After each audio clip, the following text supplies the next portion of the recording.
Иса? Бүйте салайын для звука, иә? Жаңа бағана әңгіме ғой, что сіздер мәкелерге қарсы ойнағандарыңыз дейтін тема. Оны айта аласыз. Ассалаумағалейкум достар, ассалаумағалейкум қазақша түсінетіндер. Бұл әңгіме жобасы. Неге дедің? Қазақша түсінетін. Қазақша, кстати, мен бар ғой? Солай айтады. И бір кәз, shit десе. Өшіп шығам ба? It's not me. Бізді бөліп жатыр деп өшіп шығам ба? Ана, мен қазақтар деп айтқым келді, но бұны бізде бар ғой, кстати, Қарақалпақстанда көреді, Өзбекстанда көреді, Қырғызстан көреді. Короче, қырғыздар да көреді, қазақша түсінетіндер көреді, короче. Иә. Поэтому Қазақстан өзінде қазақша түсінетіндер ғана көреді. Вот. Бөлінеді мәселе. Өзіміздің тема десе. Это наша тема десін еще орысша. Бүгін бізде қонақта Бұхар, Абдусаид, Мадияр ағам және Дархан. Дарханды біз әңгіме барысында Даша деп кете береміз. Қош келдіңіздер.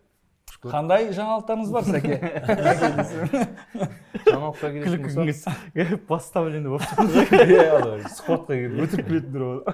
Бұйырса, міне 20-шы ғой? 20-шы Ақпан. 20-шы 20 ақпан барлық кинотеатрларға молда фильм шығады. Өнер храмдарының алғашқы толықметражды фильмі. Өзімізге қызық болып тұр қазір. Монтажда көрмедіңіз ба әлі? Монтажда енді әлі толық біткен жоқ қой, былай көріп шықтық та. Сәкеңнің қасында ғой, монтаждың қасында.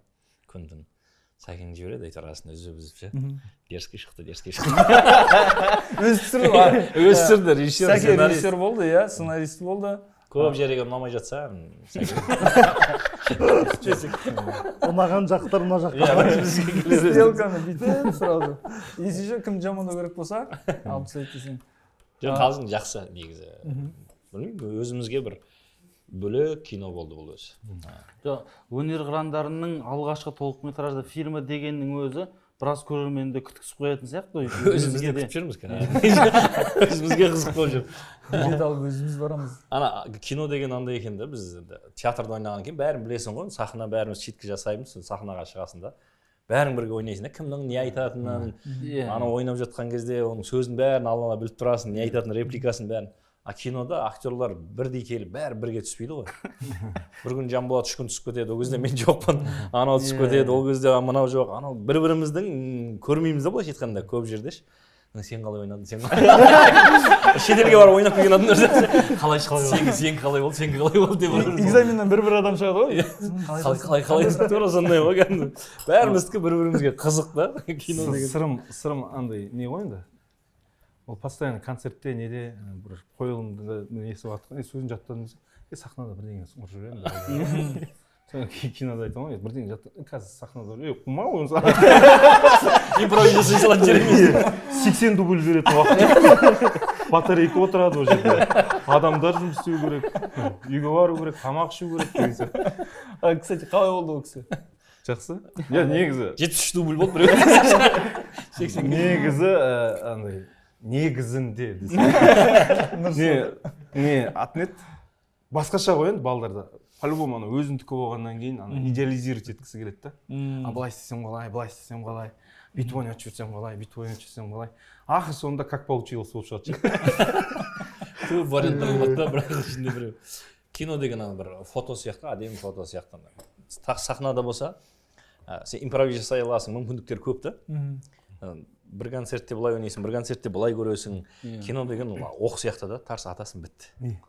Ол қайттан келмейді кино, қайттан дұрысқа ойнай салайыншы деген сияқты болмайды да ол өзі. Монтажда отырасың. Істеу керек еді. Ана жер бүйту керек еді. Сахнада отдача бар ғой, не кіріп тұрған, не ойнап тұрған сезіп тұрасың да. А сосын кинода сенде крупный план, средний план деген сияқты орташа пландар толық көзіңді крупный аяғымен ойнататын жерлер бар деген секілді ғой, өзінше. Өзіңше аяғыңмен юмор ойнатып тұрасың, сөйтсең бетіңді алып тұр да. Жамбасыңмен ұрып ойнамасың ғой. Бірақ негізі бетіңді алып тұр кадрда. Кейін мен көтенім ойнағанымды. Негізі жақсы күлдірткем де. Жоқ қой мына жерде тұрасың осы. Неде? Құдіретпен кім ойнап жатыр? Ануар ма? Ойнап жатыр, короче. Восьмерка болып жатыр да, восьмерка түсіріп жатыр да. Біреу просто пас беріп тұру керек қой енді. Кадрда жоқ. Құдірет беріп тұр ғой. Ануар жауап беріп тұр да кадрда. Бірдеңе деп ойнап, құдіретті көрсең, кәдімгідей ойнатып отыр. Жоқ, сен не деп тұрсың? Камераның жоқ ма? Ануар қарайды да, брат, сен менен күшті ойнатып. Яғыз бағдарлама бастаймыз ба? Жоқ, басталып кетті ғой. Бізде осылай ғой. Бізде официально басталу дейтін жоқ. Фильмнің сюжеті бойынша жаңағы 90-шы жылдар туралы ол трейлер шықты ғой, примерно. Жоқ, 90-шы емес. Ой, 90-шы жылдарда бандитизм, жаңағы бандит болған адам. Фильмнің жалпы негізі өзгеруге кеш деп ойлап жүрген бандит, адам өзінің өмірін өзгертуге кеш деп ойлап жүрген адам тағдыр бойынша мешітке түсіп, молданың көмекшісі болады ғой. И сол жақта өзгерістің қай кезде болмасын өзгеруге ешқашан кеш емес деген әңгімені түсіндіргіміз келді. Түсіндіргендей болдық. деп отыр. Түсінбей атса мынандай болып жаңа не шығарып қойдық анау. Вы верите в Бога? Башқұрттер ма? Киноның негізінде түсіндіретін осы ғой деп ше. Нұсқа отсылка кетіп отыр. А так бандит, побегтегі бандит мешітке жасырынуға келеді ғой, короче. Өмірде болған оқиға ғой, жалпы шынайы өмірде болған оқиға. Анау трейлердің өзін көргеннен кейін біраз кісілер мынау кәдімгі біздегі елдегі болған нәрсе, кәдімгі біраз имамдар көріп, онда ол талай тағдырларды көрген ғой, имамдар. Адам туылғаннан бастап негізі адам тұтас бір өмірін тұтас көретін имамдар ғой негізі. Туылғанда азан шақырып, қайтыс болған жаназасын шығарып жүретінше, кәдімгі некесін қиып, бір адамның бүкіл өмірін көріп шығатын адам. Сол адамдардың қалай өзгергені, көз алдына келіп, қалай тағдырлардың өзгергені, қандай состояниеде келіп, кейін өмірі қандай состоянияға ауысқанын бәрін көрген. Енді олар көретті айтады, мынау тура мен де өмірімде болған оқиға, мына бір кісіні білемін мен деп, тура осы тағдырда осындай болған. И осындай оқиғалар көп та. Осы бір сценарий жолымен шын өмірде болған. Мына сценарий сіздердің таныстарыңыз болды ма? Или біреуден естіген оқиға ма? Таныстарда болды. Таныс болды. Ол киноға келмеймін деді ол кісі. Тірі болып атсам келемін. Ертең бір сделкаға баратын. Әлі қоймаған ғой. Жоқ, ол кісі қазір шынымен де дінге кәдімгідей уже құлшылығын жасап, не істеп өзгерген кісі. Мен де осы театрдан естідім, сол өздерінің общий таныстары, оны даже Алматыда көбісі не дейді, омыртқадан тік жүргендердің бәрі таниды десек. Андай не бар, Костолом сияқты. Сол кісі кезінде бір мешітте, қаланың мешітінде, центральный мешітте деді ме? Сол жерге келіп машинасын жауып, сөйтіп қызмет жасап жүріп, солай несек кеткен. Өмірден алдық, бірақ сөздерін басқа тағдыр ғой адам, бірақ негізгі мағынасы кинода айтар ойы, оның ортасындағы линиялары, енді арасында апамыз бар. Пейіштегі. Қырғыз апамыз дейді. Апамыз. Енді апаммен біз енді оны пейіште кәдімгі үлкен образда апамыз сондай қабылдап қалдық енді. Бірақ қырғызша, ол кісі қырғызша сөйлейді. Сонымен ортасында бір жері бар. Сен жылайтын сахна ғой негізі андай. Ол персонажы бойынша ол баласын аңсап жүрген кісі да. И бір жерінде Макең барып қалады. Ана жерде баласы келмейтінін түсініп, ол андай жылайтын жері да. Жылайтын жері деп ойлап отырмыз енді. Соны Макең кіріп келеді да, не болды дейді, осындай жағдай болды. Ё-моё деген сияқты не істейді. Сосын жылап отырып, Макең ойнататын жері бар енді. Жыламаңыз, болды. Жыламаңыз, сабыр етіңіз деп көңіл айтады. Басатын жері бар да. Соны қарайды да бүйтіп. Балам дейді. Типа Макеңнен өзінің баласын көріп тұр. Орнынан тұрады да. Симба деп айту керек. Симба балам деу керек. Орнынан тұрады. Симба. жылайтын жері дайындап бүйтіп. Симба деген. Мен ойладым, мен мына жерін көтеріп бүйтіп. Симба келген. Қараңдар деп дейді. Макеңді бүйтіп мына жерін қызыл бірдеңе қойып. Симба деп көтеріп. Сол жерінде бірақ кадр дірілдейді да. Операторлар күлген ғой. сол киноны сол жеріне мән бермейсіздер ғой десе кадр десе жоқ андай негізі ол кісі қырғызша негізі біз ойлағанбыз ғой қазақша жаттап алады не келеді ғой қазақша мен қырғызша біздер до того ондай енді анау процесстің кезінде білесіңдер ғой камера по-любому өзінікін алып қояды ғой сол қырғызша болып кетті соңында қырғызша жүрекпен ойнаған кезде кетіп қалады ыңғайлырақ деп па иә сол жеңіл жеткізді ма өзіне ыңғайлы андай дубльдер болып кетті да андай балам келе жатыр деп ойнату керек қой соны бала келе жатыр деп андай әріптері жоқ болып кетіп сөзге қатты мән беріп жүрекпен ойнай алмай қалатын кездер болды да сонымен былай өзіңізге қалай ыңғайлы ойнай беріңізші ол кісі қазақ тілі мен қырғыз тілінің ортасын алуға тырысып соны уайымдайды ғой короче көбісі андай қазақ тілі мен қазақша айтуым керек қой дейді да чем ана ішіндегі внутренний темаларын ойлаудың орнына бірінші мына текстті дұрыс айтсам екен дейді да оқиға бір жағында уайымы бір текст айтып шығады да короче сосын айттық қой апа смело жібере беріңіз шынымен қалай ойнайсыз не істейсіз шетелше айтасыз ба арабша айтасыз ба не істей беріңіз дедім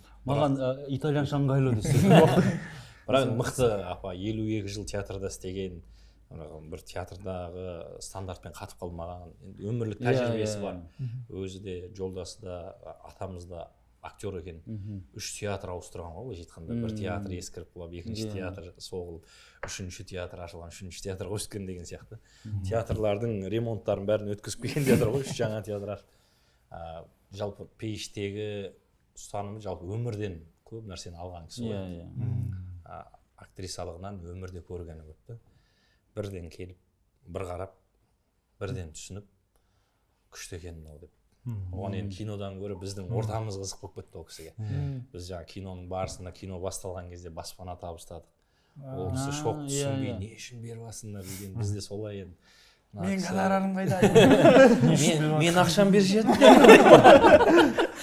мына үйдің егесі Симба ол кісіде андай ой болған ақшамды беріп жіберген Симба мыналар енді кино басталмай жатып әшейін біреуге үй беріп жатса менің гонорарым коттедж ба бір нәрсе болатын шығар деп ойладым бірақ ол қызығып кәдімгі таң қалып сендер деген қандай деп ше қазақтар мені қатты құрметтейді екен деп ол кісі риза болып кетті енді бірақ сонда қырғыз тілінде сен дейтін син деген бар жоқ ана жерде айтып тұрмын ғой жаңағыдай қазақ тілі мен несін араластырып екі өзінің тілім бар қазақ тілін қайсысын айтамын деп син башқа орта шығып кеткен ба енің орнына бірақ ол кісінің қазақша нұсқасын дубляждаған кісі ол Лидия Каденова апамыз біз бәрібір сол қазақшаға құлағымыз қазақ көрдік қой енді пейіште бәрібір көрген кезде сол қазақша дауыс келіп тұрады да апа біріне басында болды кәдімгі қырғыз апа қылып ойната берейік деп ше содан кейін ол тағы да андай бір ортасында тіл түсінбеу сондай болып қалмасын деп бірақ енді дубляж жасадыңыздар ана тағдыры пейіштегі тағдырымен біздің кинодағы тағдыр жалпы былай келеді негізі көрерменді ажыратпайықшы дедік негізі апаның анау пейіштегі бір тағдырын бөліп алып басқа образ бермей ақ қойып бірақ Лидия апамыз ана кісіні қатты түсініп алған екен шынымен аузы болып берді ғой бір мүшесі сияқты түсініп алған да уже төртті қарап мына жерде бүйтіп пейіште озвучить етті ма 3,5 сағат күнде озвучить етеді маған оразаның кезінде өзі айтып беріп жатыр іңгеле деп көп айтады екен ана кісі бұл жерде де іңгелеп түтті қоя дейді апамда да бір 12% юмор қалыпты сол себепті құрметті көрермендер 20 ақпаннан бастап молда фильміне барыңыздар кинотеатрға міндетті түрде кинотеатрға енді телеграмнан көрсеңіздер телеграм демекші молда ғой енді аты біреу пост салып қойыпты да андай молданың трейлерін салып қойыпты да телеграмда болады иншалла деп ұрлықтау ол бірақ ше киноны ұрлап ана молда дегенге өнер қияндарының аудиториясы о иншалла мынау өзіміз ғой деп барады ол андай сияқты ғой сәкен не казино ойнайтындарда бисмилля бәрінде құдайдан үміт бар ғой деші құдай берші дейтін ше баяғыда күресте сөйтетінбіз біз ше трусымен отырып құдай берші осы жолы голый қайтпай адам бәрі жүрегінде айтып бір құдайға деген үміт бар да күнім жасап жатыр иә және де Бұхар мен Дашаның тоже фильмдері шығады сіздерден кейін 3 аптадан кейін 6 наурыздан бастап Жеті гүл фильмі ол фильмге де барыңыздар Жеті гүл.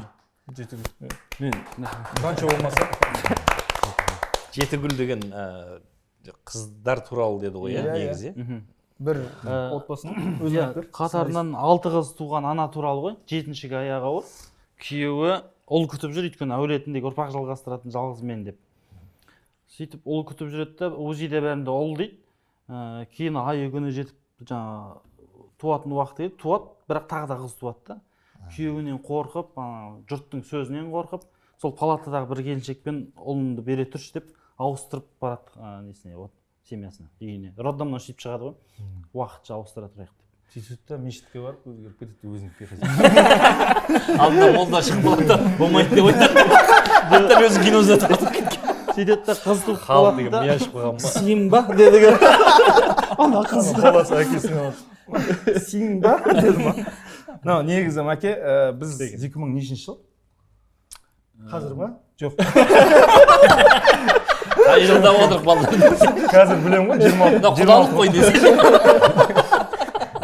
26 емес па десең. Не, 2012 ма? Сіз қай? Қалдаяқова коттеджге келетінбіз. 2016. Жоқ, қалдаяқ. 16. Коттеджге қалдаяқ келген кезде.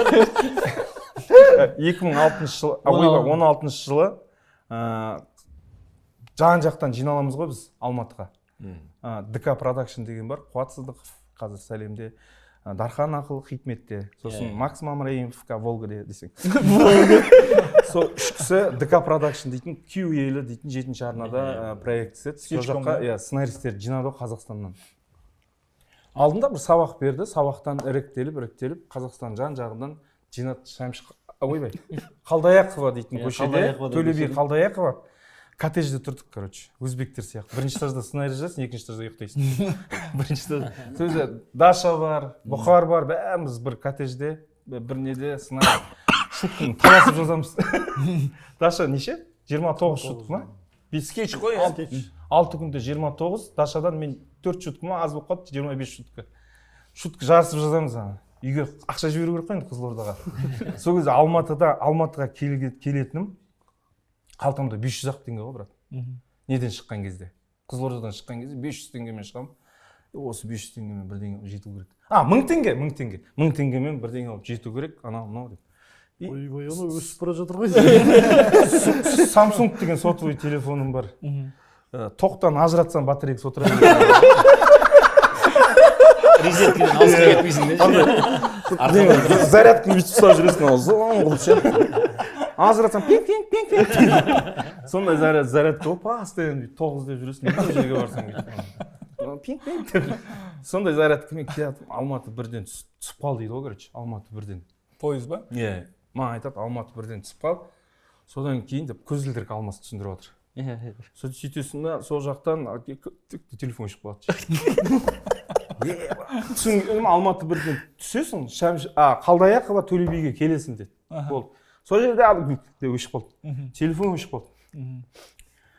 1000 теңгеден 500 теңге қалған менде. 500 теңгесіне китайский су іштім. Енді ішесің ғой, бір жарым күн жүресің ғой. Ана датауы бір суытып, бір ысытып алып келесің да. Ана пирожки дейтін апаларға қызығып қарайсың да. Апа, түсіп қала ма деп. Ашып тұр ғой енді. Өзім уайымдап тұрмын. Неше бар жаңа. И таксистке барамын да айтамын, Қалдаяқова Төлеби. Қай жері деп қояды. Қалдаяқова Төлеби. Енді қай жері? Банк дейді. Сол Углға апарып тасташы. Сол Углға апарып тасташы деймін ғой, короче. Қанша болады дейді. 700 дейді ғой. Бірақ 500 теңге бар. Ладно дейді да 500 теңге. Бергеніме өкіндім бар ғой.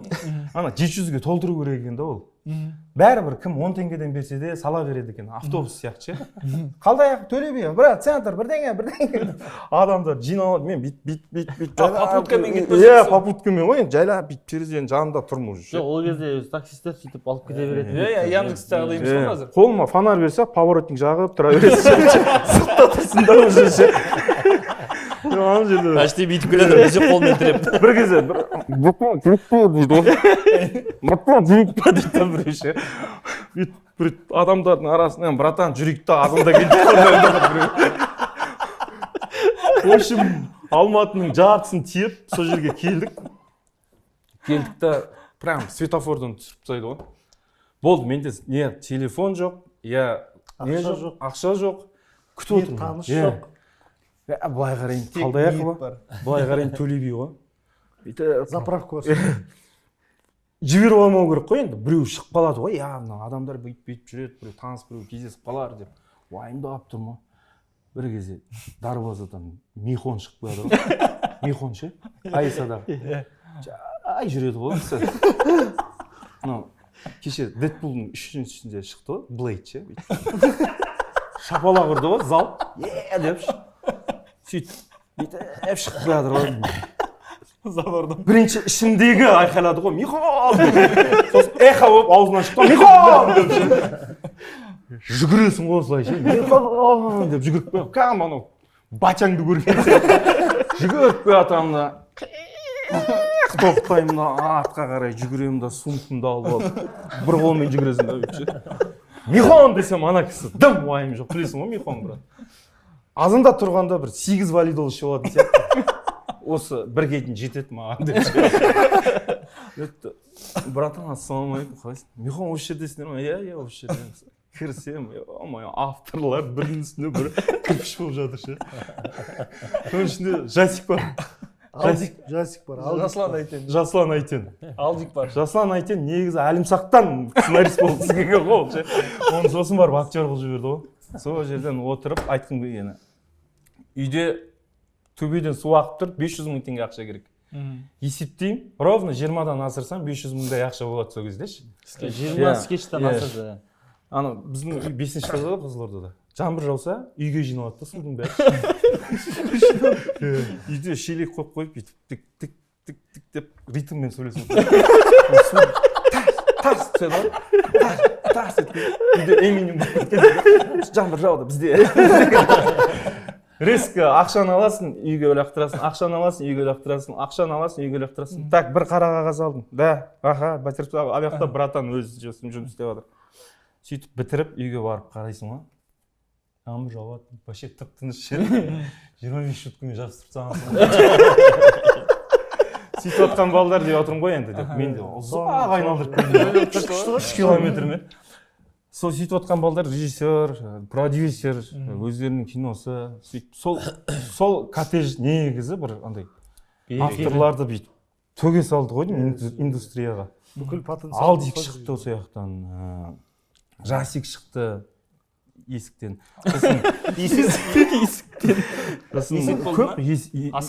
Асхаттар, Аягөз. В общем, қазіргі авторлар, топчиктер сол жақтан шықты ғой енді. Айдос бар. Айдос. Анау Алашұлдар, Алашевцилар сияқты түскен суретіміз бар еді. Бәріміз ноутбукпен бүйтіп.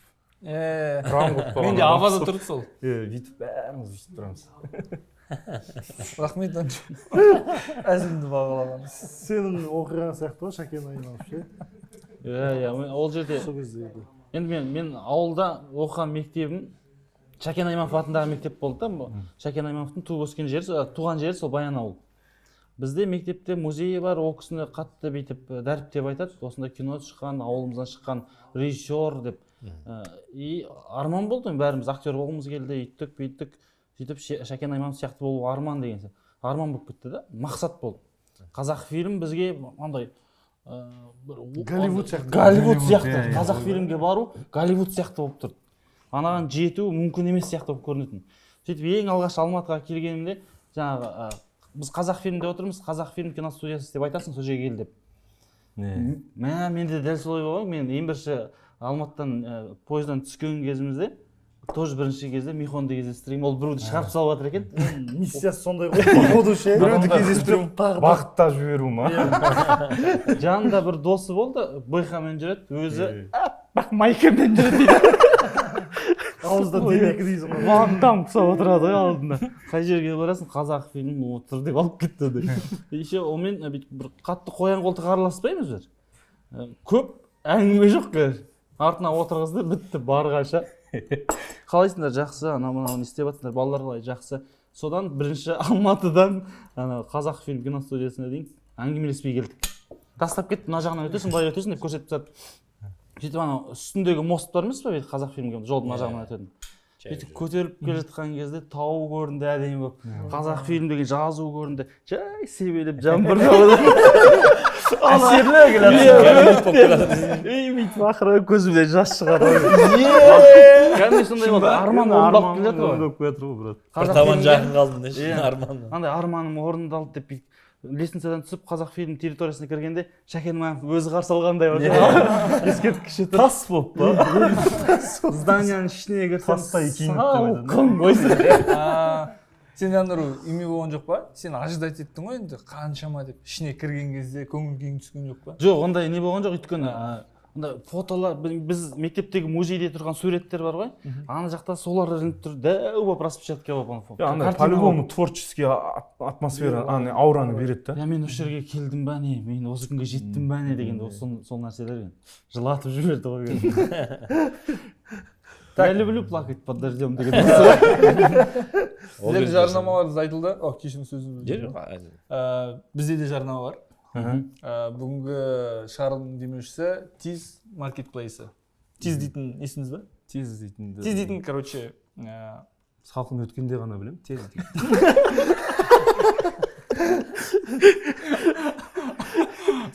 маркетплейс. Ұлтарақтар десең. Каспий магазин және Алиэкспресс сияқты маркетплейс, қазақстандық товар заказ бересің. Алиэкспресске реклама жасап жатсың. Жоқ, немесе мысал ретінде айтып отырмын да, ол бірақ қазақстандық. И оның ең главный фишкасы ол бір күнде жеткізіледі. Анда 12 күн, 14 күн күтесің, немесе 3 күн. Онда міне заказ бердің, бірақ бір күнде жеткізеді. Допустим, бүгін түнде берсең, ертең уже сенен келіп тұрады. Күшті ғой. Вот сол маркетплейс, Тиз қолданыңыздар. Рахмет. Енді жалғастыра беруге болады. Ертең машина кетпеш маған. Қойып ташы деп па. Осы жерде. Так, мен бағана айтқан тема ғой. Сіздер, оказывается, бір-бірлеріңізге қарсы ойнапсыздар ғой, иә? 2009-да сіздер чемпион болдыңыздар ма? Чемпиондардың чемпион 9-да болдық қой. 9-да. Біз бұл кісілер премьер лигада чемпион болды. Иә, оны білемін. Біз сыр елі дейтін. Конгресс холлда өткен ойын айтыпсыз ба? Жоқ, осы республика сарайында. Сарайында Күлкі терапиясы ойнады ол кезде. Жарайсыңдар жігіттер ойнады. шым қала. Ол кезде үлкен кубок, кіші кубок болды ма? Иә. Біз сол Қызық орталық лига, премьер лига, высший лига ма? Жоқ, орталық лига, премьер лига. Аймақтық деген болып еді ғой сол кезде. Сондай. Дұрыс, орталық премьер лига вышка ғой. чемпион естейсіздер, сіз чемпион болған жоқсыздар. Біз сыр елі дейтін Қызылордада өткен лигада чемпион болдық қой. Қызылорда болып, иә? 150 мың теңгеге. Ақшасын беріп дейсің. Ойнап айтамын, сол жерде біз лигада, орталық лигада чемпион болдық. Одан премьер лигада Макингер ойнайтын сезонда біз ұшып кеттік. 1-8-ден. Қызылорда болып? Иә, Қызылорда болып. Қызыл костюм шалбармен шықтым. Қызылорда болып ұшып кеттік деген бір түрлі естіледі ма? 2009 ғой, да? Ең басында. Басталайын деп жатқан кезде сценарий не істеймін. Сондай еді ғой. Қанат кезек қайталайтын жазатын. Қас. Қанат сөзді жүгіріп. Постоянно айтамын, біз Қанат, мен, сосын команда ойнайтын Женка дейтін жігіт бар. Сосын Алмас төртеуміз ғой енді. Қалғандар былай Қанатқа анау-мынау алып бергендер, жүр деп алып кете береді. Партмені деп айтамын мен. Сол бәріміз не істейміз, не қаламыз деп. Қанаттың командасы десіз. Темекі шегіп тұрып ол кезде. Темекі шегіп тұрып, бір кезде газель келіп тоқтайды ғой. Бортовой газель. Республика сарайында. Не, республика сарайынан несінен кіреді да тоқтайды. Есімде Құдірет түседі, бірінші несінен түседі да. Біз темекі шегіп тұрып. Қарсыластар. Иә, қарсыластар, өнер қырандары келді дейді да. Бәрі балдар кіріп кетеді. Реквизит кіргізе беріңдер, бірдеңе беріңдер. Сол кезде перваштар газельден реквизит түсіп жатыр ғой, брат. Газельден бүйтіп келген ғой, найзаларымыз ше бүйтіп. Кабинкінің екі жағы көреді, шаңырақ, корабль, найзалар бүйтіп шығып кетті. Көшіп келе жатыр ғой, короче. Келді. Хотя тек приветствие болады, прикинь. Бірақ ойын. Бір газель реквизитпен келе жатырмыз ғой. Біз бүйтіп тұрып, бір штук темекі бітті, әлі кіріп жатыр. сол жерде отырып қалды. Демек жан Курилкада Кешек болды, бұл кісілер кіріп болды, уже кіріп, о деп реквизит бітті, газель барып тоқтап, ар жағына орын қойып, біз бүйтіп қарап тұрып, бәрі кіріп кетті. О-май. Алған реквизит деп, Айгын дейтін пакет бар ғой. Бұларда бір пакет. Бір пакет, соны кірдік қой. Ол пакет анау. Не бар ғой? Жаралы сезімде. Бокс. Екіншісі кім еді ана? Канат. Бокс, канат. Саша Сократ. Үш адамды ойнайтын бір андай шутка бар тұғын. Короче, екі киноны қосып жіберсе, қалай болады жаралы сезім мен пәленше дегенді киноны қосып жіберсе, қалай болады деген дейтін ғой. Соны жаңа Женька дейтін бала ойнау керек ше. Ол республика сарайына шығып, ана аураны көріп, брат, киімі бүкіт түсіп қалды ғой. Жоқ қой, күйіп кетті ғой, ана жерде канат, бокс, пәленше. Сократ. Типа Сократ дей бересіз, бірақ негізі ол жерде басқа, ана киноны персонажын айту керек қой. Канат, бокс, бірдеңе, канат, бірдеңе, бокс, канат, бірдеңе, бокс дейтін шутка ғой.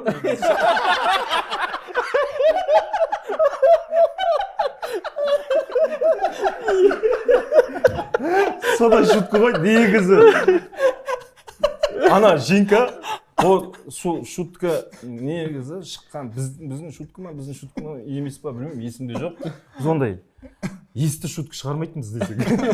Қызылордадан шығып баратқан кезде, Дайындалды.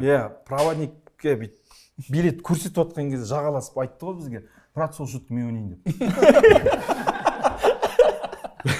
Проводник, кірсеңдерші, дейді, брат, ойнайын деп қалады. Да, кажется, уговорить етеді. Сосын мен айтамын, брат, сен шутка ойнап жүрген жоқсың ғой. Женька, сен былай выходта ойнайсың. Деген өзі саған. Анау қалай болады деймін. Брат, республика сарайында айырып беремін мен саған. Ұят болады, брат. Қанаттың өзі ойнай берсін. Мен ойнап отқан жоқпын даже. Ладно, хабарлаш хотя бы деймін ғой енді. Мен ойнайын деп қоймайды ғой, короче, пойызбен бірге мен ойнайын деді. Мен ойнайын деп келді. Ойнашы деді Қанат. Соны бірдеңе бокс деп ойлау керек болады. Сократ сөйтіп давик қосып бокс деп гримеркаға барып айтты ғой. Неге сахнада айтылу керек ол ше. Ё-майо дедік қой. Бір жақсы шуткамыз бар еді, ұтылып қалды. Бір кезде махингер гримеркадан реквизиттерді тасыды ғой. Сахнаға ма? Парадайлиден бастап тасып, өздері выступать етем дегенше бітті ғой реквизит сахна артына жетіп. Кинолар ойнап мәке? Өзі сол киноларды қосу не еді ғой? Матрица дегендеріңіз ол еді ғой? Матрица дегендерді, қожамен атын қожамен терминаторды қосып жіберіп. О, баяда ол неде КВН-нің алдына шықпай тұрған кезде не болды ғой бізде? Ануар екеуміз бар, выступать дейтін ол кезде. Не? Толықтауыш, пысықтауыш дейтін. Жоқ, Джей-клаб. Джей-клаб. Сол кездерде сондай бір пародиялар жасап, қожамен терминатордағы киноны ұқсайды ғой, қожамен ана баланы алып кетеміз дейді, терминатор сынап. Қожада да тура солай, қожа керек па, керек емес па, оқудан шығарамыз ба, шығармаймыз ба дейінші. Солар ұқсайтыны, соларды қосып жіберсе не болады деген идеялар болды. Содан басталып кетті ғой жаңа. Сіздер премьер-лиганың чемпион болып, таки вышкаға шыққан жоқсыздар, бірден театр болып кеттіңіздер ме? Иә. Арасында уақыт ұзақ болатын болды да, соны театр бола салдық қой. Былай есептедік те. Біраз уақыт жоғалтамыз, давай театр болып кетсін. Астанаға барып болдыңыз. Бір рет бардық Астанаға, премьеркада есін аға шағырып, Астанаға барып, академия, өзіне өнер академиясында КВН ойнау, ол ең төменгі деңгейі болатын. КВН-ге шығу деген ол бір былайша айтқанда төмен деңгейде. Төмен деңгейде қалай енді ол? Бізде 45 минут жоқ дегенде спектакль ойнау керексің, образ шығару деген секілді. Сөздің мағынасын, ортасы, басы, аяғы деген бәрі болу керек, образды тұтас шығару керек. Ал енді КВН-де 5 минутта сен бүкіл шутканың бәрін ойнайсың, енді ары кеткен 7 минут береді ғой. Ол кезде ондайға мүмкіндік бермейтін, үлкен профессорлар болатын, бәрі болатын. Біз өзіміз тығылып, сол кезде әрең шыққанбыз КВН-ге. КВН-ге шығып айтпай, кураторға айтпай, ол кісі білмейді. Содан үйтіп жүріп бір мұғалімді көндіріп Астанаға баратын болдық қой. Астанаға баратын болып, ақша табу керек, пойызға. Баратын болғаннан кейін бірдей форма болу керек деді. Оған спонсор таппай, Сарыағаш дегеннен тауып алдық. әйтеуір Марсель Сарыағаш деген енді ашылып жатыр еді ғой, біз КВН ойнап боламын дегенше жауап қалды ғой. Приветствие, бітем дегенше. Дамашқа шығайық десек, спонсор жоқ. 50 мың теңге берген. Сөйтіп футболкалар берген ғой, мына жерде Марсель Сарыағаш дегенше. Сөйтіп ол бар киіп балаларға киме КВН-де келсін, киме балалар шыдай алмай пойызда киіп қойып барған деп футболка екі размер үлкен болып кеткен созып оны жасырамыз деп біреулерден костюм сұрап костюмда жеңін түріп анан ше сөйтіп жүріп ойнадық қой анан әрең дегенде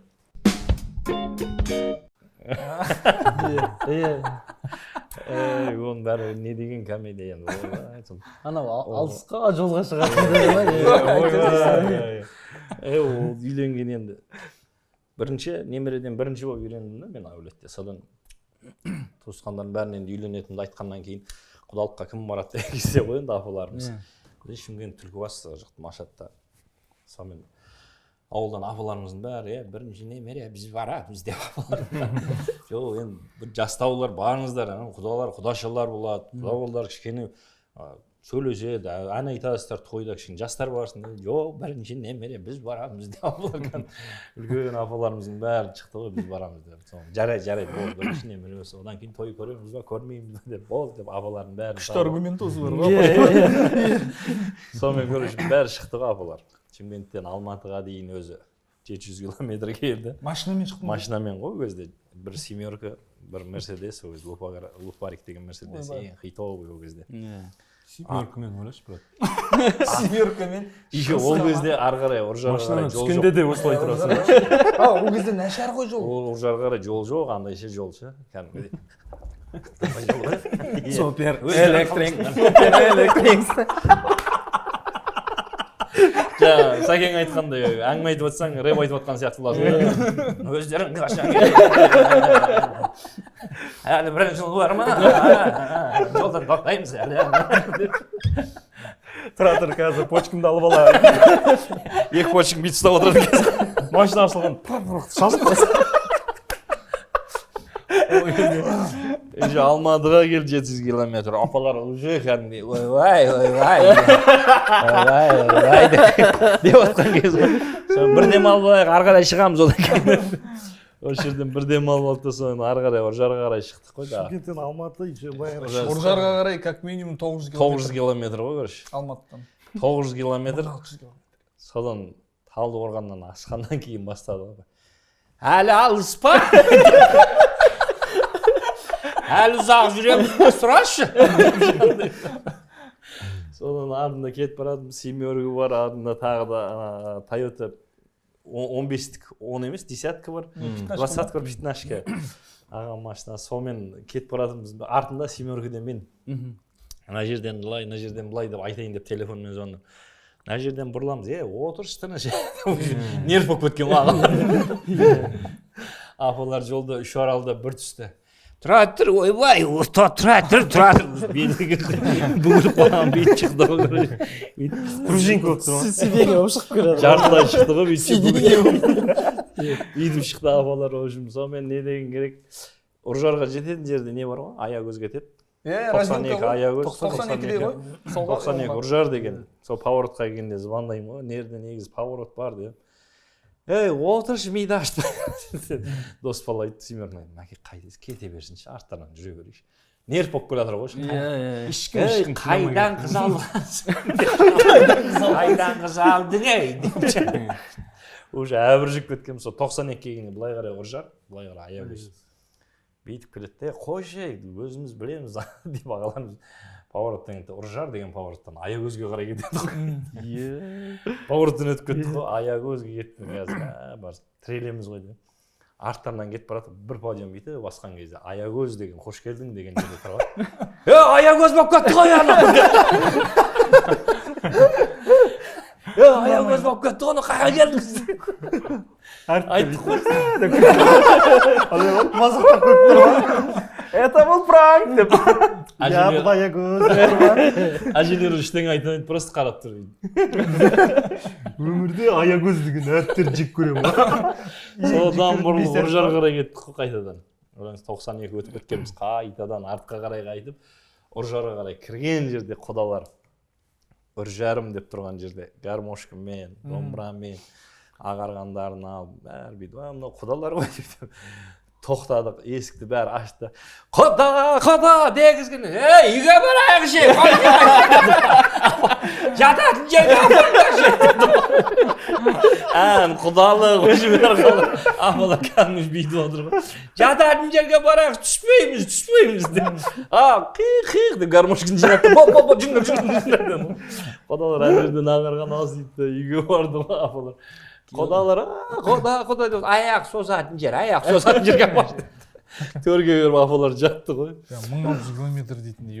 Еще ана Қайтқан кез ғой. жол бар ғой примерно еще. Қайтатын бар ғой. Сәукелен ұзаттық, в общем, ұзату болды. Ана жерде өкіріп жылады. Мен күйеу жолдас группаласым апарға мен.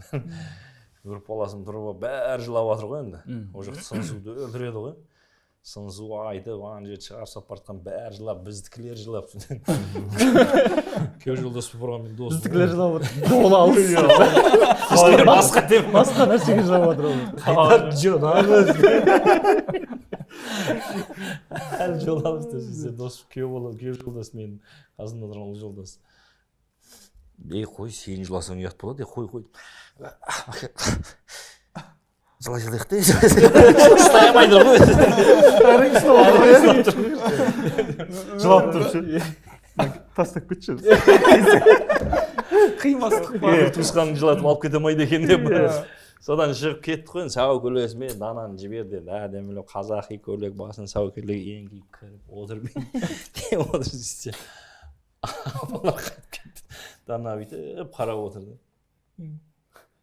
Осындай қыз ауылдан табылмады. Бітіп кеткен қайта жылды. Осындай қыз ауылдан табылмады. Ана жолдан қатты шашып тұр ғой. Атамой езіліп кеткен ана жолдан шаржағаннан дік. Қоя сен 1900 километр жүріп келесің. Плюс дем алмай. Құдалықтан кейін қайтадан ауырады. Сразу ғой, бір күнде ғой еще, 3 күн былай квартира жазып бүйту деген жоқ қой қазір сияқты. Қазір жол жақсы, хотя бы самолетпен Семейге ұшып барып, сосын ары қарай бара салуға болады. Или пойыз. Қазір енді Ұржарға да самолет бар ғой. Ұржарға самолет бар ғой, ұшатын газель дейді да. Бір самолет полный өзің болып отыр. Багажды уазикпен өзің алып түсесің дейді. Шурповеркімен жауып тұр дейді. Шабой дейтін нәрсе. Шынымен сондай ғой. Шабой дейтін. Анау Как раз ыстық болып тұрды осың. анау мен үйленген кезде, карантиннің кезде да, и бәрі черный ходпен кіріп, черный ходпен шығады. И Ресторан. кіріп Семейде островта, короче. Айс чай ішіп. Сөйтіп Макеев. ана егер черный ходта кіріп бара жатқан кезде мен примерно есептедім, так мынау тар екен. Қазір егер көтеретін болсам бүйтіп ыңғай келмейді екен. Сен әйелін көтеріп шығарайын деп тұрсың ба? Жоқ, осындай болса деп тұрмын ғой. Сөйтіп тойып отыр, мен айттым, мен сен қазір көтермеймін дедім. Есік тар деді. Біріншіден, мына жер тар екен дедім. Екіншіден, сен ауырсың дедім. Ол біріншіден ғой, деймін, по-моему. Есік тар деген Жетіп алу керексің ғой Осы коридорға. екеуінің біреуі, мен орын шатастырып болып мүмкін.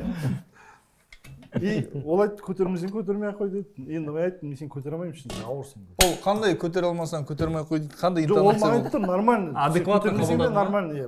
Мен көтер, ау деп тұрған. Кетсем болдым мына жерде деп. Көтермесең де үйленем деп тұр ғой енді. Сөйтіп жаңағы ұзату болды, айтты, бүйтті. И бұл жолы жаңағы сыңсу айту анау мынау мына жақтан емес, наоборот, есік жақтан бастады. Өйткені черный ход мына біз отырған жақтың артынан шығасың, короче. Сөйтіп келді да, мен тұрмын жақта күтіп алып кетейін деп бүйтіп, сыңсу айтты, жылады, айтты, бүйтті, жеңгесі алып келді да, мен жаныма келді да. Деді ғой. И мен анадан кейін көтеру керек деген түсіндім. Сигнал ма көтеру? Болды дейтін сияқты. И еріксіз көтердім ғой ананы ше. Ё-мое. Мен айтқанмын, сен көтере алмайын деп. И ана жерде еріксіз көтеріп алып кету керек болды. И ана тармен сырылып өткен. Басы тиіп жатыр, аяғы тиіп жатыр ана жерде ше. Соны мен түсінбеймін, неғып көтеріп алып Әлі жүре күнге алмай шейін айтады соны, бекер көтерін сен мен сөйлесем деп ше кейде. Жоқ, ана жерде енді сигнал беріп тұр ғой, бүйтіп Иә. деп тұр ғой. Деп тұр ғой. Болды, әкеп деп тұр ғой, болды тезірек мен кеткен. 3 метр жүрдім ғой. Қалай көтеріп? Ары қарай жүрейік дедім. серуен деп қайтайық дедім. Қиын ғой енді. Көтеріп алып шығу деген қиын. Жеп жеңіл қыз болса екен. Жоқ, вообще деймін. Жеңгеміз ренжімей ма? Жоқ, ол кезде енді примерно 70 килодай ғой енді, брат. 70 кило. 70 кило көтеретін мен былайша. Иляй емеспін баяғы. Алмас Өтешевпеспін. Күнде көтеріп жүрген жоқ.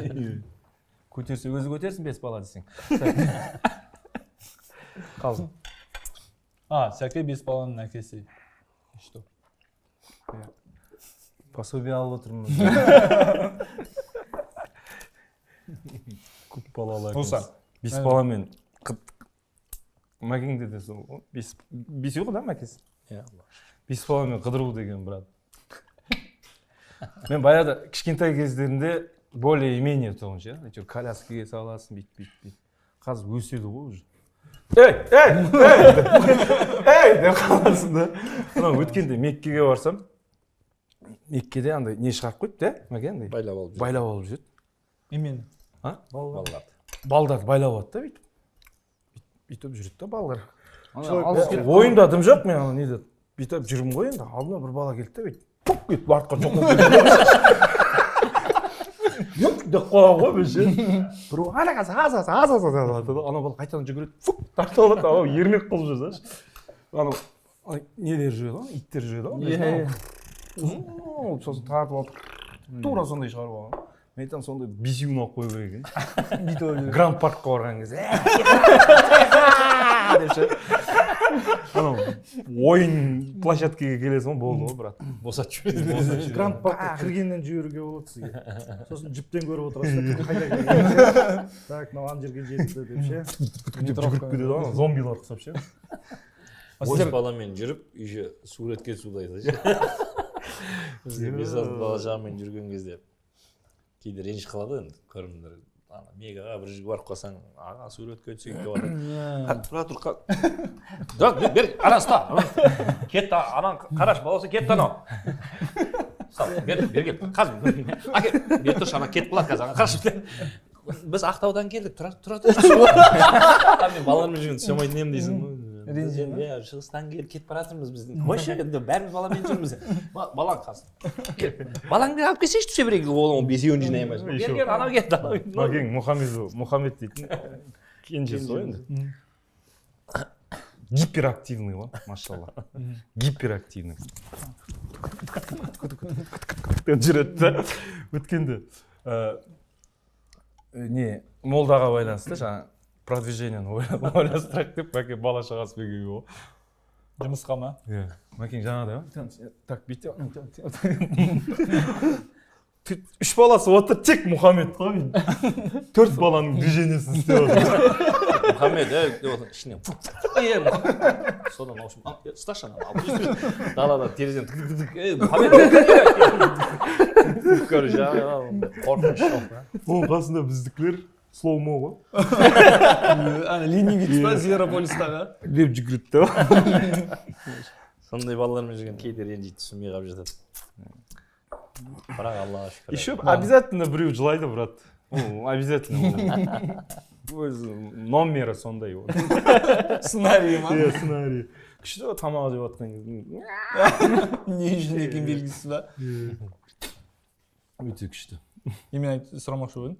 Сәке, сіз өнерханалармен қалай жұмыс істеп кеттіңіз негізі? Ойбай. Жоқ, негізі сіздер Қызылорда болдыңыздар, зіл әзіл дейтін проект болды сол кездер ғой? Жоқ, брат. Или ол кездер емес пе? Жоқ, зіл әзіл арғы бетте болды. Сосын біз Динара адамның проектісі болатын болды, білесіңдер ма? Әзілфест па? Әзілфест. Осы Алматыдағы фестке келдік. Сол кезде просто өнер қырандары ол кезде қалаға кім келеді бәрін күтетін өнер қырандары, квн-щиктерді. Жамбо, Сырым, Ану, Сәлсабил бар ғой, ол кезде не еді? Аспандияр тұғын ол кезде. Сол жерде отырып, ойбай, күшті отырыс болды енді. Уа-қа-қа, бал деуаш, уа-қа-қа. Сол кезде Мэлспен таныстым, Ануды баяғыдан танимын. Жамбоны баяғыдан танимын, сырыммен таныстым. Сол жерде уағаға әңгіме, до того соңында бата болып кетті ғой. Ақыры батаны бүйтіп төгіп шашып беріп кетті. До того сондай әңгіме болды да, сонымен қайтып кеттік. Соны как раз мына жақта да проекттер бітіп қалып, сөйтіп жүрген кез уже. Ана жақта филиал тапсырып тастадым уже. Жоқ. Қанат екеуіңіз келетін Иә. Сіздер как раз біз сіздердің офистеріңізге барып жұлдызды гол болды, сол жұлдызды доппа бір жаққа барып. Иә, сіздердің үй жақтарыңызға бардық. Сол кезде цехтеріне барғанбыз Маккензидің анау неде Мадина дейтін бар, Яссауидің бойында. Соның бер жағында мойка бар, соның төбесінде. Цех болғанда офис қой. Қазір жалдап алғанбыз астынан. Осындай ғой. Темір ғой.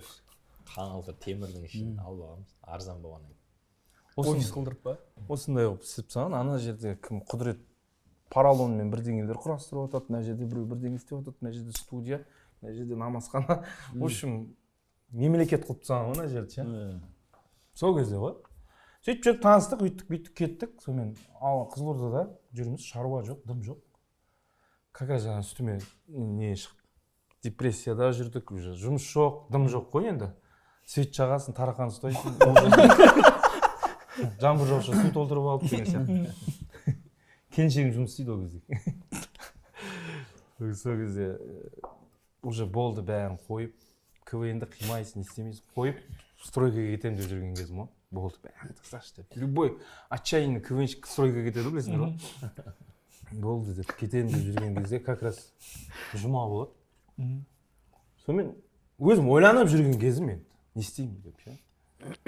Сол жұмаға барамын, жұмада түнгі намаз туралы әңгіме болады ғой, брат. Мешіттің светін өшіп қойып, маған фонарик жағып қойып, имам сөйлеп жатқан. Бала деп ше. Жеке сізге ғана бағыз. Сен ба КВНді қойып стройға кетіп баратқан. Деп мен я деп ше.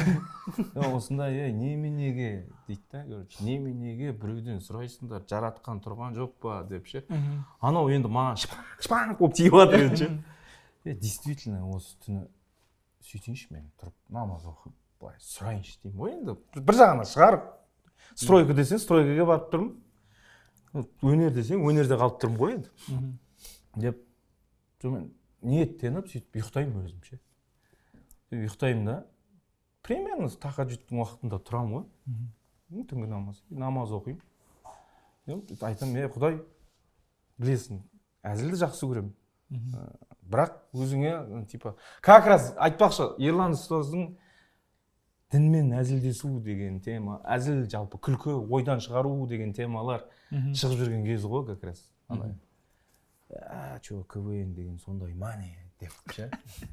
Ё-моё деп ше. Сөйтіп жүрген кезіміз ғой, короче. Как раз стройкаға итермелеген бір не болды сол, повод болды.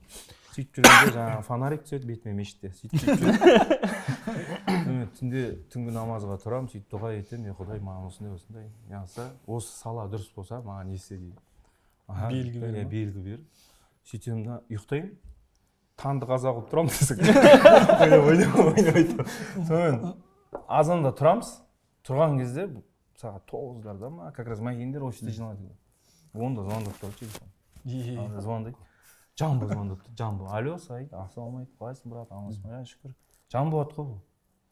Қай Жамбо? Өнер қандар. Қазір тұршы, Маккенге сөйлесем деп жатыр.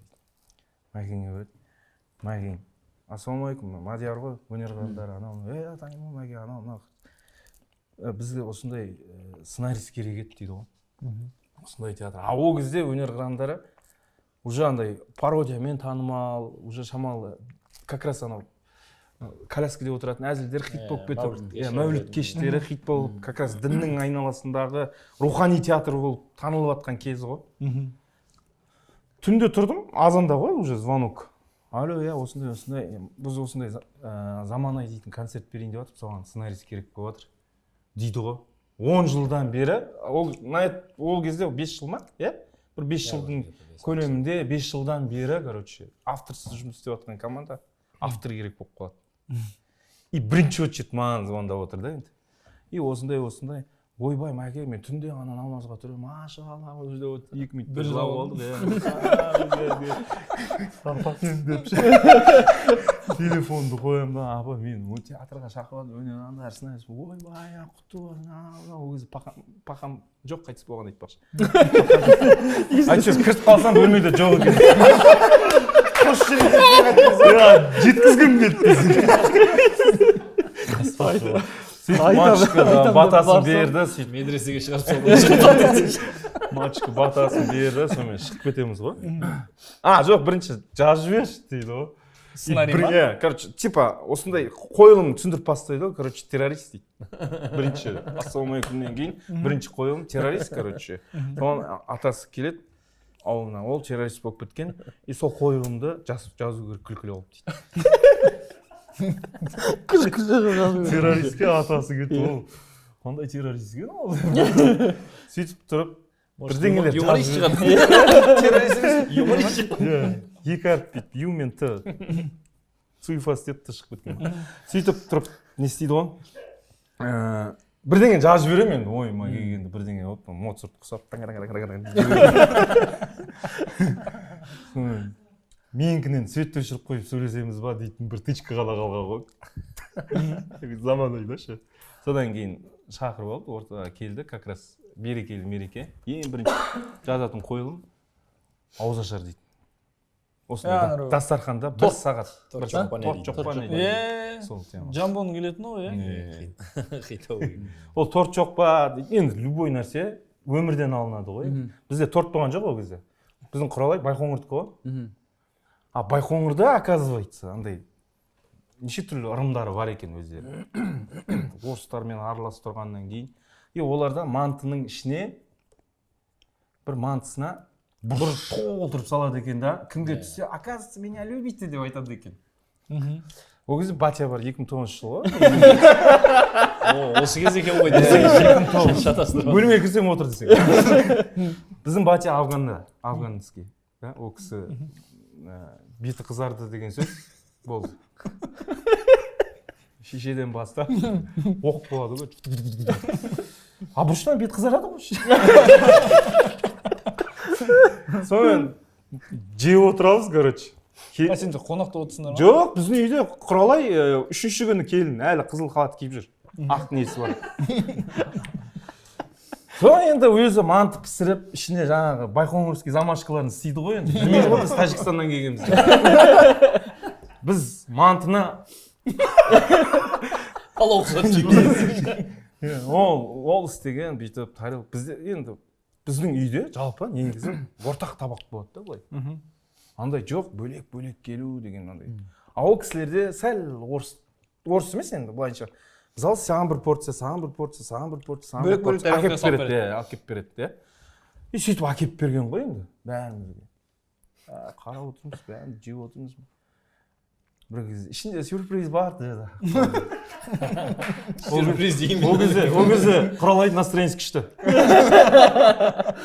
не сюрприз деп жатырмын ғой енді мен не сюрприз деп жеп жатырмын да енді арасын енді біздің семьядан құралаймен сөйлесетін мен ғана ол жерде ше бәрі енді 3-ақ күн ғой енді жақсы танитын мен 3-ақ күн келін болған кезде через сен сөйлеседі ғой бәрі айтсайшы деп шай құйсын деп айтшы деп братандар құралай шай құйсай деп сөйтіп жүрген кезде плов жеп жатыр манты кетіп жатыр бір кезде деген дауыс естіледі батя жақтан ше именно оны біздің мачка біледі ше мачкаға айтқан ғой сондай істейді бірдеңе мачканың бетің осы жерде тұр көзі сразу қарады ғой біледі ғой енді пақаның мінезін келін кеше ғой келгені деп уайымдап қалды ғой енді кетіп бара жатыр ма не уже деп бір кезде бүйтіп қарады не бұрыш бәрін осыған төгіп алғансың ой оказывается вы меня любите деді ғой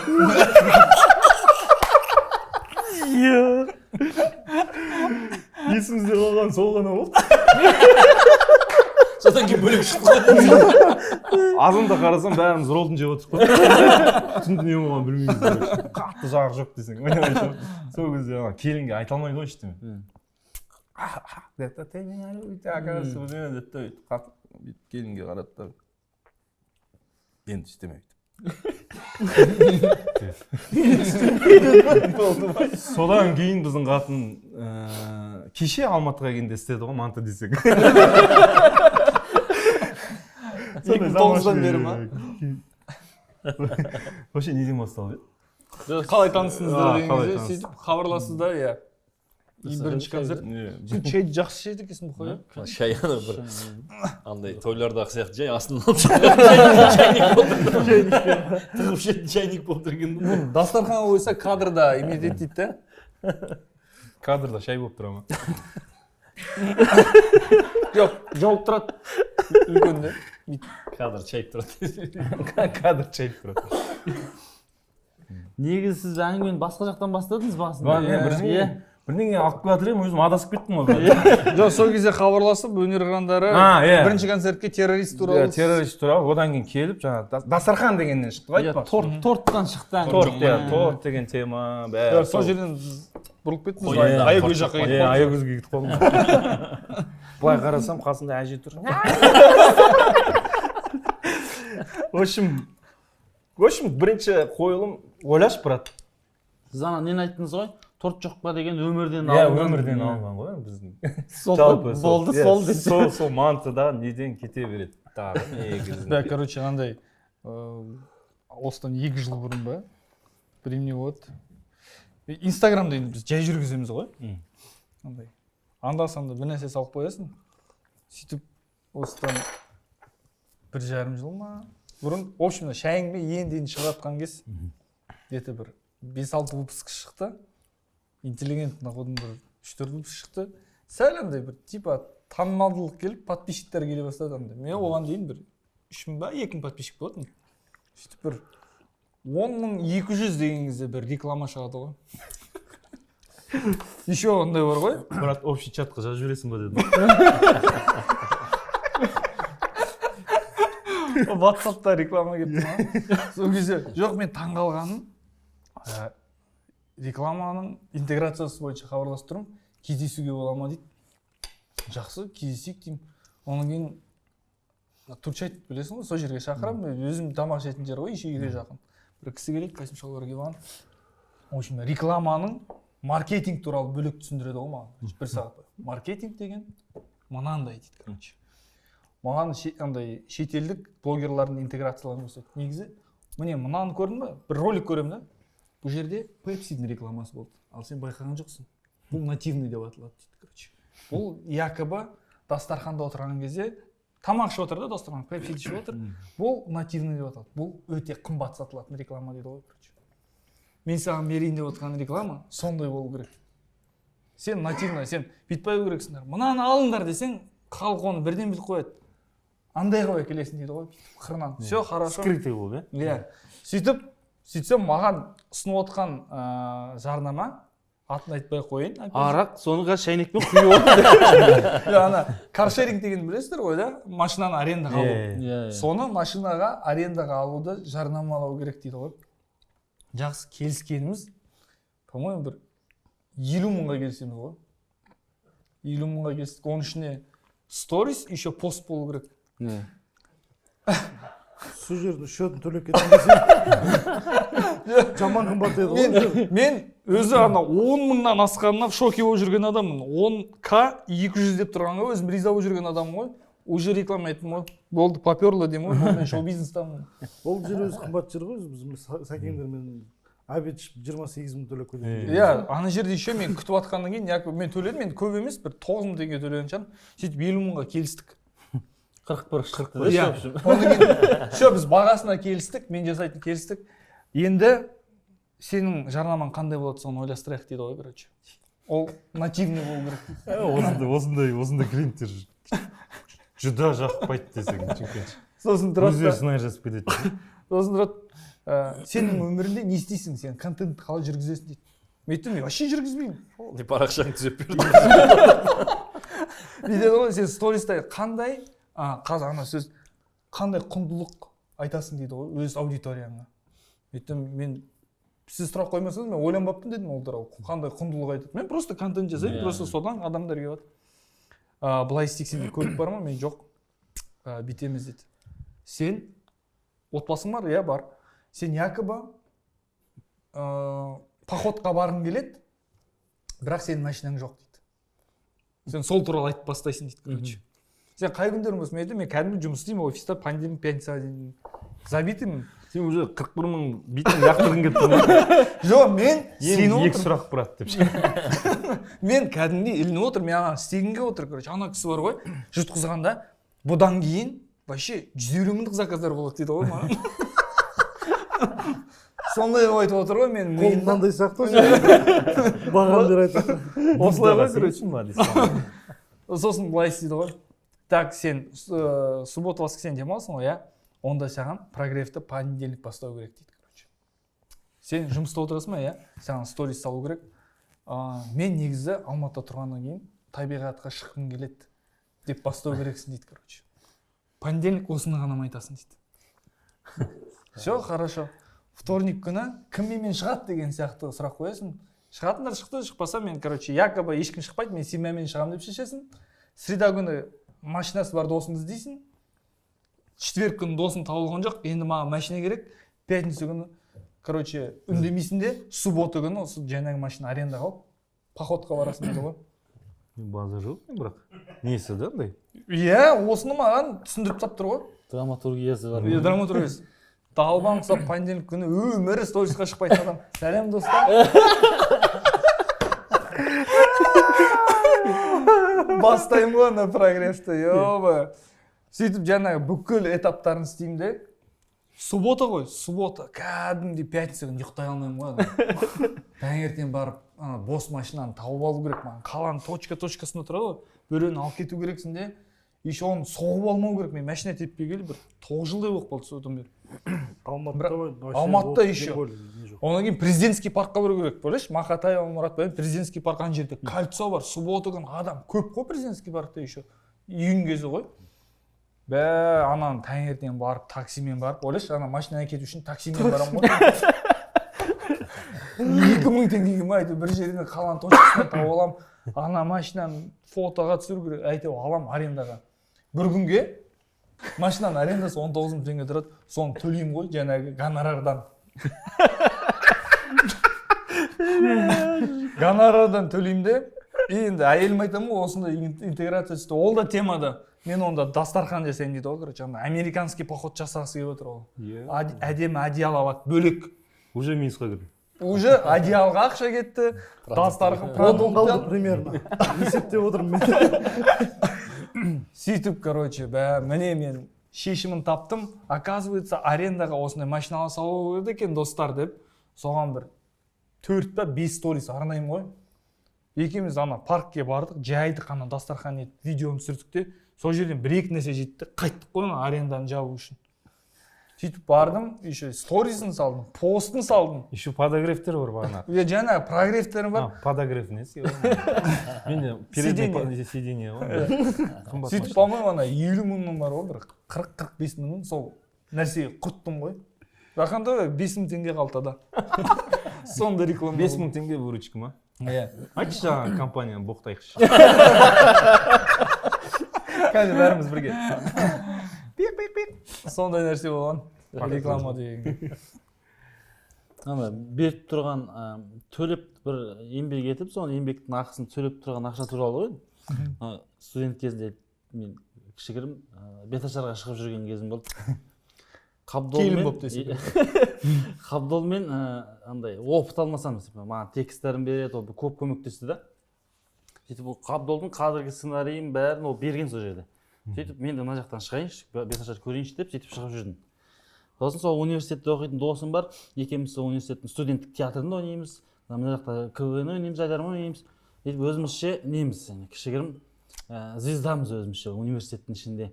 Сахнаға шығудан қорықпаймыз, халықтың алдында сөйлей аламыз деген бір уверенность жиналып қалған өтірік. Сосын давай, ана бүйтіп сөйтіп шоу жасайық беташарда. Бөліп айтайық екеуміз екі жақтан деген кетті. Екеуміз тексттерін бәрін бөліп аламыз. Дайындық жоқ, бірақ тексттерді жаттадым ба, мен жаттадым, сен жаттадым деп жүрміз. Сөйтіп жаңа университеттегі өз жетекшілеріміз той басқарып жүрді да. Сол бізді ана той заказ шықты, болды той беташарға шығасыңдар деп алып барды. сосын жаттадым жатамын білеміз ғой қайта саламыз ғой деп андай өзімізше жаңағы звездалықпен уверенностьпен жүрміз. Беташар келді, бастады, басында әдемілеп бастадық екенбіз екі жақтан. Мен амандасып алдым, ол амандасып алды екі жақтан. Басы күшті басталды. Басы күшті басталды. Басындағы текстті жаттап алу ең оңай жері ғой ол енді. Сосын әрі қарай уже текст ұмытып бастадық. Анау айтып жатқан кезде мен кімді айтарымды білмей, уже анау қайната, қайнене дегенді шақырып тастады. Шақырып тастағаннан кейін мен үшінші болып достарын шақырамын ғой. Аналар есіме түспейді басқа. Ағашылар бірдеңе дегендер есіме түсіп жатқан жоқ. Достары келді, достар біз бе? Деп ақшадан аналардан биіп тұрмыз ба? Деп олар ақшасын тастап жатыр. Сосын мен достарын шақырып жатқан кезде по порядку жаттап тұрық қой негізі. Анау шатасады бір кезде. Жүгіріп музыканттың жанына жиен бөлелер қайда деп ол тексіз деп сөйтіп кеткен. Сөйтіп ол келіп жиен бөлелерді айтқан, одан кейін ортасына быт-шыт болған, в общем, реттілік. Сасқалақтағаннан қара тер, қап-қызыл быт-шыт болып отырмыз. Домбыраны сабай бересің өтірік бетін алып. Сабаған кезде тиегі жылжиды ғой ғана домбыраның енді. Сілекейлеп қанша тұрғызсаң да, сабасаң ол жылжиды, дірілдеп. Ал жылжыған сайын тональності жоғарылайды. Тональності жоғарылайды. Ана тиек жылжып бүйтіп ресторанның выходына қарай кетіп тұрады ғой бүйтіп өзінше. Маған нағашылар айтуы керек болды да, нағашыларды шақыруым керек болды. Бүйтіп кетіп баратыр, жылжып баратыр. Анадан бағуды ұялғанбыз ба, білмеймін, бүйтіп орнына қойып, бүйтіп бастай салуымызға болатын еді қайтадан нормальный тональностьпен. Артық істеу типа непрофессионализм сияқты көрінеді ма? Тоқтамау керек. Самое главное, тез-тез бітіріп тастап кету керек болып отыр ана жерде. Етіп мына тиек тесігін жанына қарай келді ғой, почти домбыраның. Азамат Музағалиевтің шуткасы бар еді ғой, не высоковато ли дейді.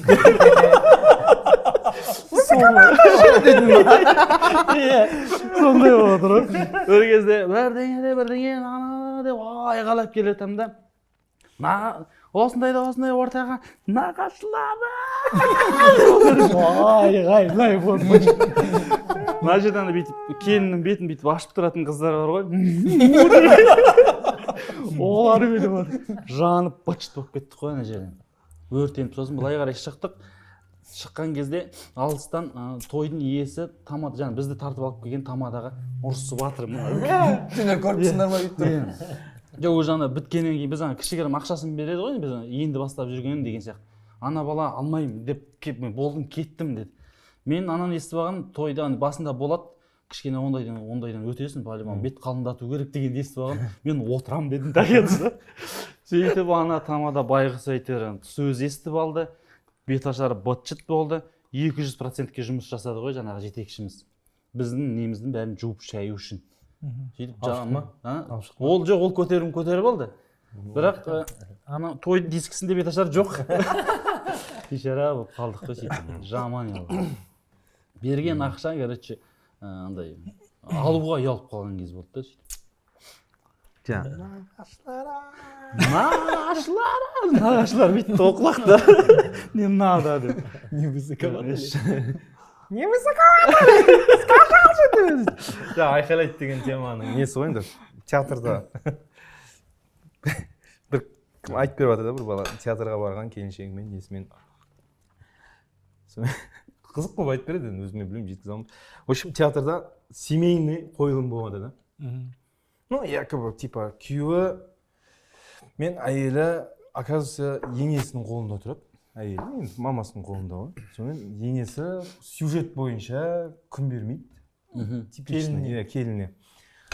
И сондай сахнадан кейінгі, неден кейінгі обсуждениесі болып жатыр. Свет өшіп қалған, екеуі типа душевный әңгімелесіп отыр. Күйеу мен әйелі.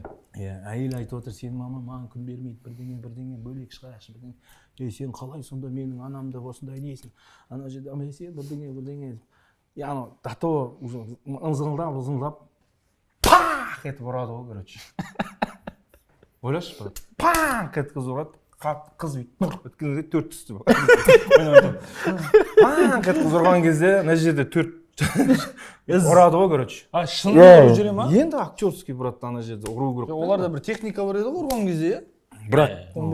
Кейде болады. Регионда да техника жоқ қой, брат, регионда. Кеткен кездер ма? Техника болмайды ғой. бір региональный театр ма? Жылқымен жүретін жер ғой, жерде десе. Ойнап айтады.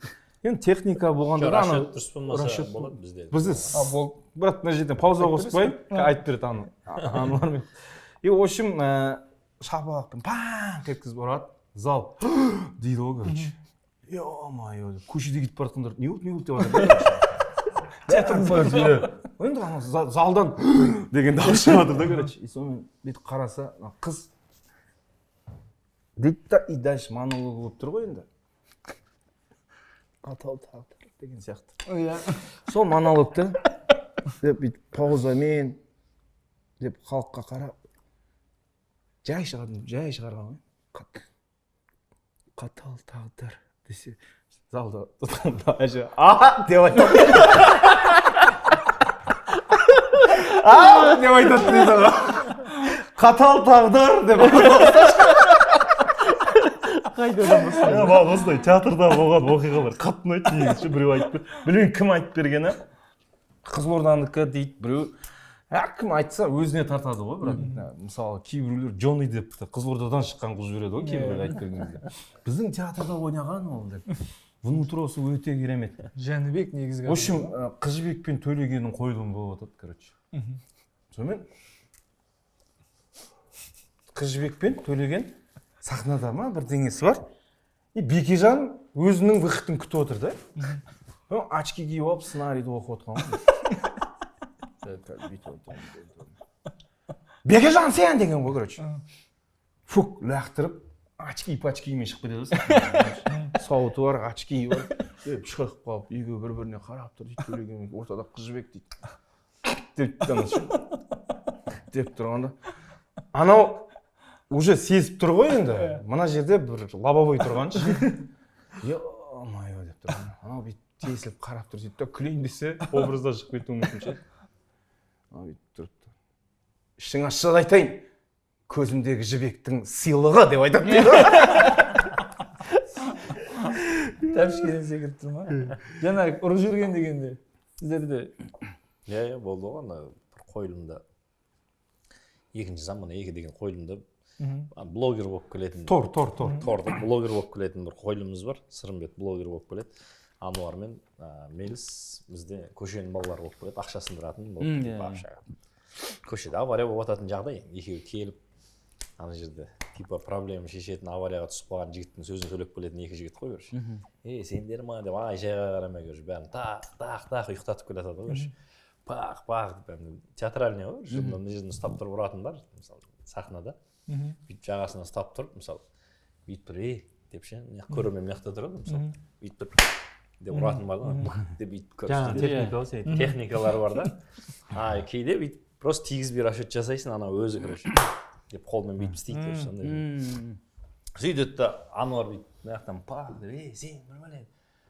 бәле артынан сырымбет келеді ғой бүйтіп соткамен міне короче міне төбелес болып жатыр дегенде ануар сен дейді да сразу бұрылады бүйтіп қарап бүйтіп ұру керек қой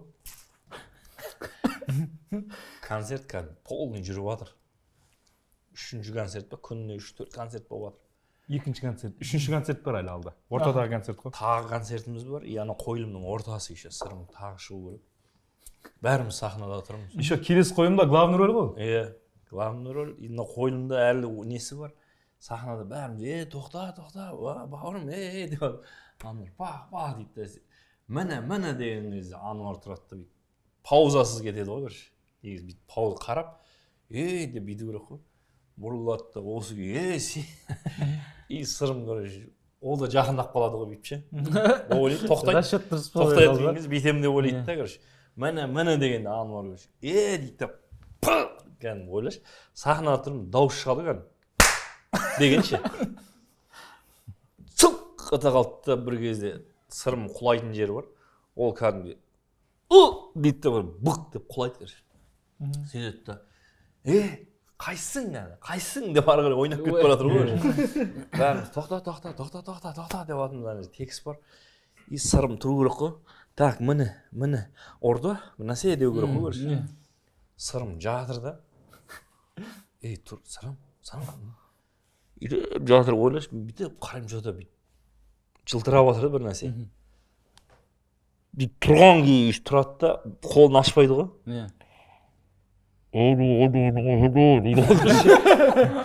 деп қарасам қолынан бүйтіп бык бір нәрсе тамып жатыр ғой.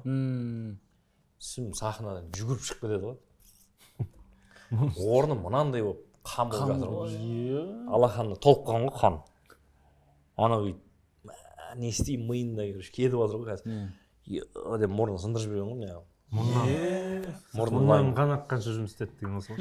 Содан ана жерде ананың рөлі бар, сырым пук шығып кетеді. Бір кезде мен шығып кететін жерім бар. 2 минутқа шығып кетемін да, қайттан кіретін жерім бар. Жүгіріп деп шығып кетемін. Сырым деп жүгіремін ғой.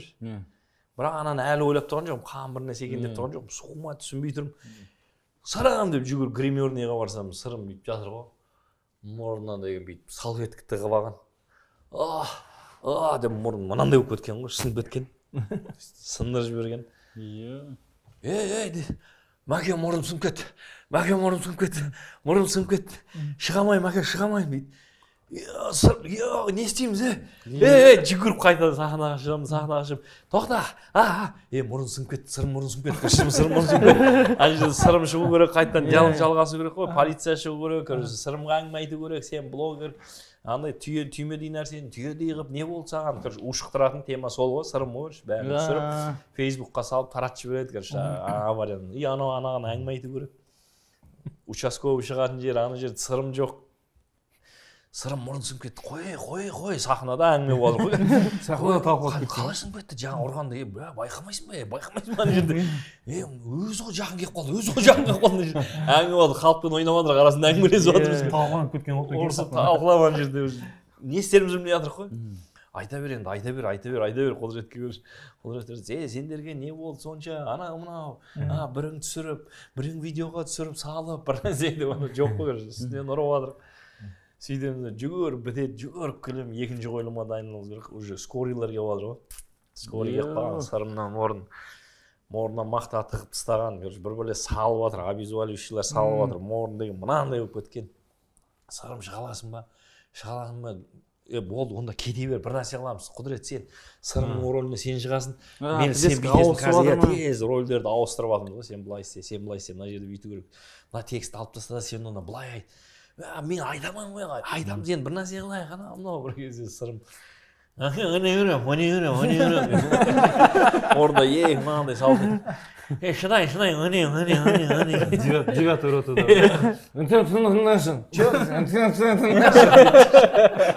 Мемдер шығып кетіп. Вышка наша дейді. Сөйтіп, кейінгісін сөйтіп ойнап шығады ғой, мұрнына андай тығып. Кеткен жоқ па та кейін? Сөйтіп сырым ойнап жатыр. Скорыйдағы жігіттер келген ғой, жедел жәрдем жігіттері келіп, сырымды алып кету үшін участковый келіп алған уже бірге фалатып тұр. Сөйтіп сырым ойнап жатыр, за кулисім қарап қалсам, скорый помощь чемодан үстіне отырып алған, екеуі концерт көріп отыр. Участковый бәрі концерт көріп отыр ғой кулисінде. Сырымға босаш кетейік. Сырымды алып кету керек қой. Сырым сахнаның артына келсе айтады, жаңағы 2 участковый сұрайды, заявление жазбайтын болсаңыз кете берейік деп. Заявление Ануар тұр ғой, жазасың ба дейді. Участковый айтады, жазасың ба дейді сырымға. Сырым Ануарға қарайды. Ануар, байқамадым ғой мен, бір өлімдер өзің ішіп кететін бар ғой. Өзің жақын келіп қалдың ғой, өзің тұрмайсың ба сен? Мен деген екеуі әлі ерекс тұр ғой. Участковый тұр, не ол жазасың ба дейді. Участковый жібердік. Сондай моменттер болады, ойламаған сәттер.